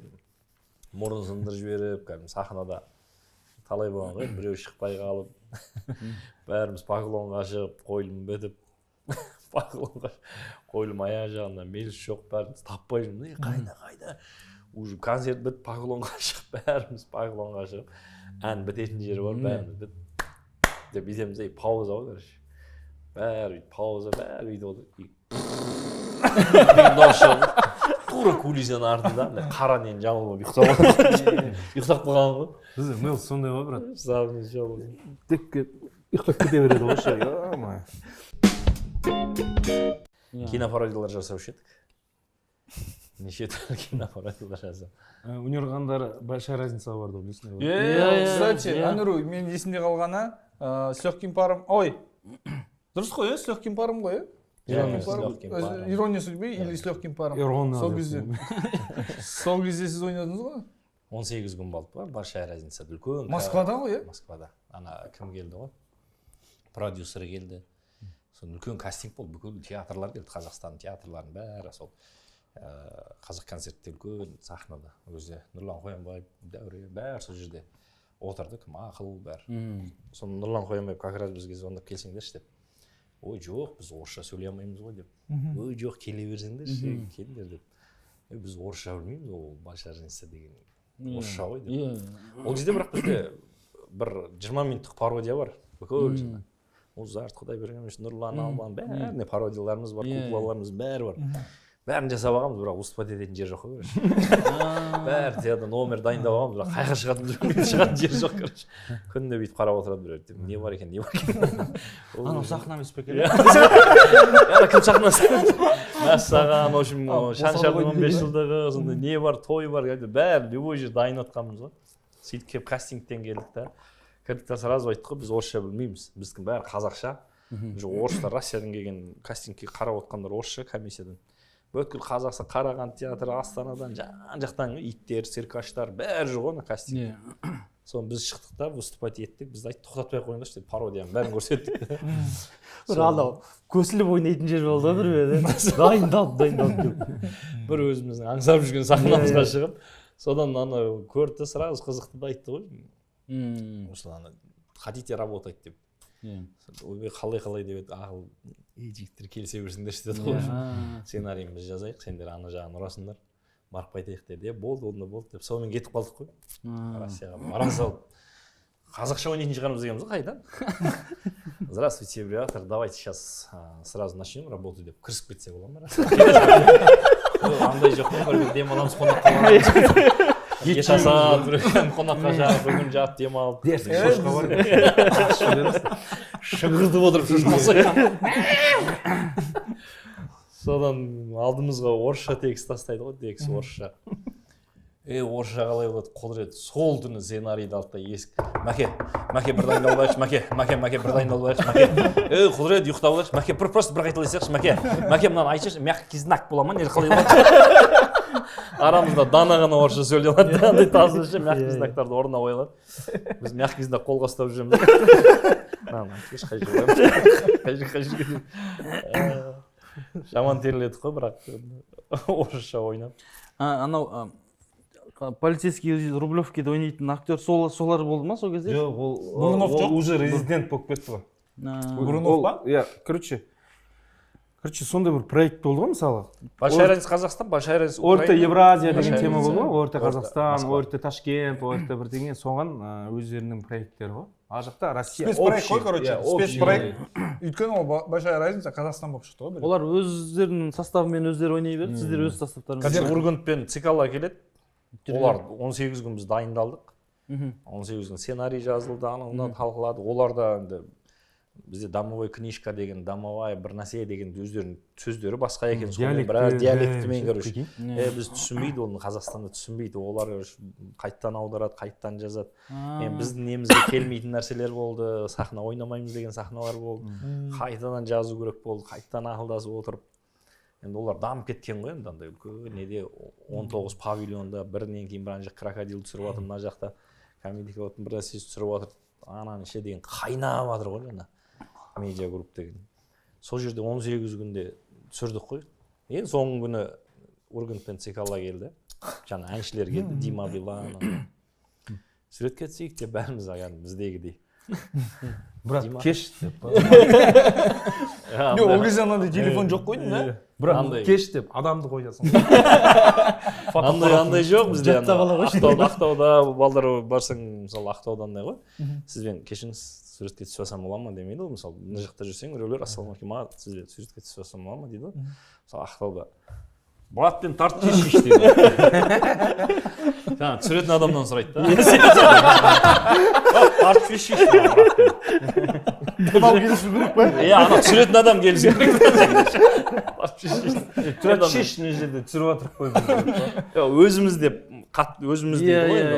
Бірден бауыр тартып ала салады, андай не жоқ та, ой жоқ ша. Мұрат, тартып жібере қойшы братан мен деп сен өзің бүйтіп тық боласың мен түсіп жатқан түсінбей бүйтіп негізі батыстықтар солай иә сразу бауырмал болып кетеді андай арада бүйтіп созып менде бажам бар ғой үйге бүйтіп таң 4-те келіп тұрмыз қайнатам үйіне екеуміз бажаны күтіп алдым қайнатаға сәлем берейік жүр деп бардым деп бүйтіп тұрмын ғой кім дейді біз ғой кетіп едік ана сен бажам айтады ей не зат мен ғой біз ғой деп келдік деп айтсайшы қысқаны созбаса тұрамыз ғой тағы есік тағылдап біз ғой келіп тұр едік деп дейді не жездесіз ғой сіз маған да шығыстан ғой сіз шығыстан жездуха деп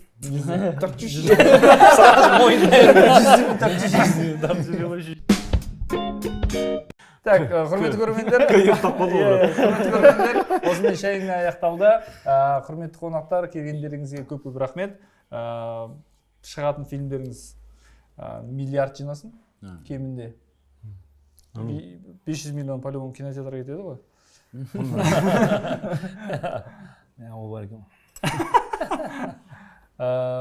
осы егерде көрермендерге айтатын тілектеріңіз болса немесе бір шақырту мархабат енді көрермендеріміздің барлығын сол 20 ақпанда біздің тырнақалды тұңғыш туындымызға молда фильміне шақырамыз келіңіздер көріңіздер күліп отырып ойланып отырып бір көздің жасын бір сығып алатын және де ең бастысы осы киноны көру арқылы өздеріңіз бір жақсы бағыт бағдар өмірлеріңіздің жақсы жағына өзгеруге бір мүмкіндік табасыздар деп ойлаймыз басшыларны шақырамыз күтеміз және андай дастархан басындағы түнделетіп отырып таза қазақи бір шай әңгімемен өзіміз отырып шай ішетін талай қызықты еске алдық деп ойлаймын сондықтан рахмет келіп тұрыңыз біз всегда сәке дархан постоянно келіп тұрады постоянно осында негізі осында осы студиядамыз ұйықтаймыз қалды ол әлі жатыр ма или кетіп қалды ма кетіп қалды ма даже сендерде бұқа өзің айтасың жетігүл фильмі бұйырса 6 наурыздан бастап жеті гүл фильміне келіңіздер өте жақсы ой түйетін өздеріңізге бір азық алатындай фильм шығады деген үміттеміз әпке қарындастарыңызды ертіп келіңіздер біздің фильм лучше деп бастаймыз бір-бірлеріңізге сәттілік тілек қойсаңыздар болады құрметті қарсыластар жоқ қандай сіздердікі 3 апта бұрын шығады екен қарсыластарыңыз кстати соперниктерің кім голливудтан біреу бар ма жоқ ортамыз сіздер или ерте шыға ма не ол кім капитан америка келе жатыр еді ғой келе жатқан иә рейс атымен капитан америка мен капитан қазақстан мне кажется бір күшті андай неге келген сияқты қазіргі таңда именно қазақ кинотеатрларында жалпы қазақ кинематографиясында деп айтамыз ба индустриясында дейміз ба голливуд бөлек қазақ фильм қазақстанның кинолары туындылары бөлек болып қалды да қазір и именно голливудқа деп болмаса фильмге емес уже андай концертке келетін сияқты жетігүлде мысалы очаудың новый киносы шығыпты соған барайық дейді да андай емес та капитан америкаға барайық бірдеңе капитан америкаға барайық дейтіндер андай оказывается вышел фильм капитан америка в Казахстане деп айтады да в Казахстане деп айтады пошли туда деп біз еще Қазақстан очаудың киносы шықты ондай емес просто действительно қазақ киносына ағылатын көрерменнің ағылымы бөлек негізі бізге ол жақта алу керек енді анер крандарына барайық дейтін встречайте тарагали тарале деген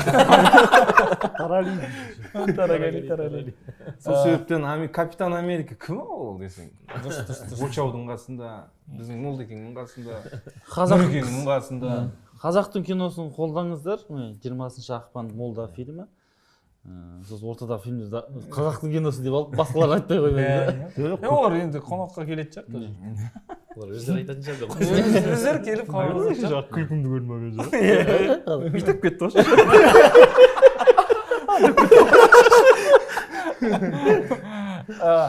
так осындай көтеріңкі көңіл күйде онда аяқтаймыз құрметті көрермендер каналға тіркеліп лайк басып комментарий қалдыруды ұмытпаңыздар сау болыңыздар